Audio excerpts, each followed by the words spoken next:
مطابق اس کو آگے بڑھتے دیکھنا چاہتے ہیں. ہم اس لیے آئے ہیں کہ ہم ان آئی پی پیز کو لگام دینا چاہتے ہیں. وہ آئی پی پیز جو ہمارا خون نچوڑ رہی ہیں, وہ آئی پی پیز جن میں سے بہت سی آئی پی پیز کی مدت مکمل ہو گئی ہے, وہ آئی پی پیز جن کے مالکوں کی ذرا تفصیلات میں جائیں تو پتہ چلتا ہے کہ ہر حکومت میں ان کا رول ہوتا ہے, چاہے وہ نون لیگ کی حکومت ہو, پیپلز پارٹی کی حکومت ہو یا پی ٹی آئی کی حکومت ہو. ان آئی پی پیز کے سرکردہ لوگ ہر حکومت میں شامل نظر آتے ہیں, اور سینکڑوں نہیں بعض کے ہزاروں میگا واٹ کے وہ پلانٹ موجود ہیں کہ جن کو جعلی طریقے سے ہم پر مسلط کیا گیا ہے. کسی کا فیول ایسا ہے کہ وہ گنے کی پھوک پہ چل رہا ہے,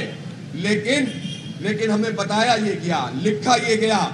کہ امپورٹڈ کوئلے پہ یہ چلے گا, اور یہ کسی اور کا نہیں, یہ شریف فیملی کا پلاٹ ہے کہ جو گنے کی پھوک پہ چلتا ہے, بیگاس پہ چلتا ہے, لیکن اسے امپورٹڈ کوئلے پہ شو کر کے ہزاروں ارب روپے کا دھندا کر لیا گیا ہے, اور ہمارے خون پسینے کی کمائی کو نچوڑا گیا ہے. اور گنے کا پھوک بھی کہاں سے آیا ہے؟ اپنی شوگر مل سے آیا ہے, اور وہ شوگر مل بھی کس طرح سے چل رہی ہے کہ 6 مہینے سال کسانوں کو پیمنٹ نہیں کرتے, 1.5-2 ارب روپے کے نادہندہ ہوتے ہیں. پہلے پیمنٹ نہیں کرو, پھر فیکٹری چلاؤ, اور اس فیکٹری میں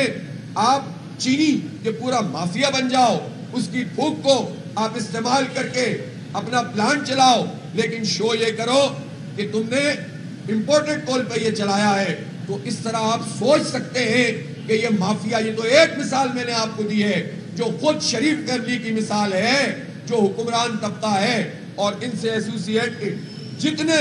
اس طرح کے پلانٹس ہیں کہ جنہوں نے پاکستان کے عوام پر ظلم کیا ہے, پاکستان پر ظلم کیا ہے, ہم انہیں اب نہیں چلنے دیں گے انشاءاللہ تعالی. ہم یہاں پر اس لیے آئے ہیں کہ اپنا اور اپنے پاکستان کے 25 کروڑ لوگوں کا حق لیں گے, اور اس کے بغیر یہ دھرنا ختم نہیں ہوگا. اگر کسی نے یہ سمجھا ہوا ہے کہ ہم 2-4 دن کے لیے یہاں پر آ کر بیٹھ جائیں گے اور اس کے بعد کوئی ایسی چال سازی نمائشی اقدامات کر لیے جائیں گے اور ہم چلے جائیں گے, میں حکومت سے واضح طور پر کہنا چاہتا ہوں کہ اس خام خیالی میں نہ رہیں. ہم آ گئے ہیں اور روز کی بنیاد پر یہاں بیٹھ کر حکمت عملی ترتیب دیں گے. یہاں سے انشاءاللہ جائیں گے نہیں, بلکہ آپ دیکھیں کہ اس شدید گرمی میں جب اتنی تعداد میں لوگ موجود ہیں تو ابھی تو قافلوں کی آمد کا سلسلہ مزید شروع ہو جائے گا انشاءاللہ تعالی, اور اللہ نے چاہا تو یہ دھرنا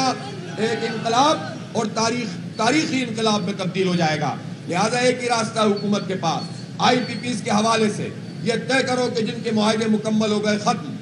پھر یہ طے کرو کہ جن کے ساتھ اضافی طور پر اب کیپیسٹی چارجز ناجائز طریقے سے دے رہے ہیں ان کو ختم کیا جائے, اور پھر جو طریقے سے پلانٹ چلا رہے ہیں وہ آئی پی پیز جو واقعی کنٹریبیوٹ کر رہی ہیں ان کے ساتھ ری نیگوشیٹ کیا جائے. جس پلانٹ کی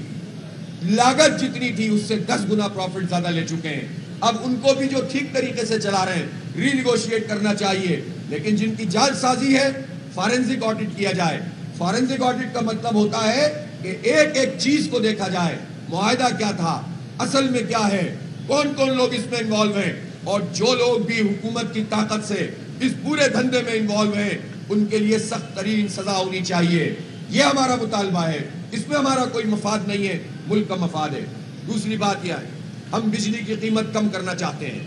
اس لیے کہ اب لوگوں کے بس میں نہیں رہا, اب لوگ بہت پریشان ہیں. غریب تو ہے ہی پریشان, مڈل کلاس کہاں جائے, متوسط طبقہ کہاں جائے, سفید پوش طبقہ کس سے مانگے, کس کے آگے ہاتھ پھیلاتا رہے, جس کے آگے ہاتھ پھیلا رہا ہے.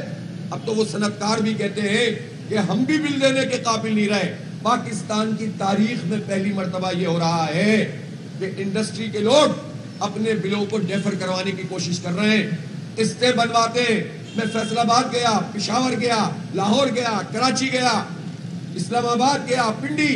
یہاں کے تاجروں سے پچھلے 1 ہفتے میں ملاقات کی, یہاں کے صنعت کاروں سے ملاقات کی, اور انہوں نے اپنا دکھڑا یہ سنایا کہ بہت بس ہو گئی ہے, اب فیکٹریاں ہم سے نہیں چلائی جا رہی. ظالموں, ایک فیکٹری بند ہوتی ہے ہزاروں لوگوں کا روزگار ختم ہوتا ہے. تم ملک میں کیا فساد کروانا چاہتے ہو, انتشار پیدا کرنا چاہتے ہو. لہذا ہم اس ملک کو انارکی کے لیے نہیں چھوڑ سکتے.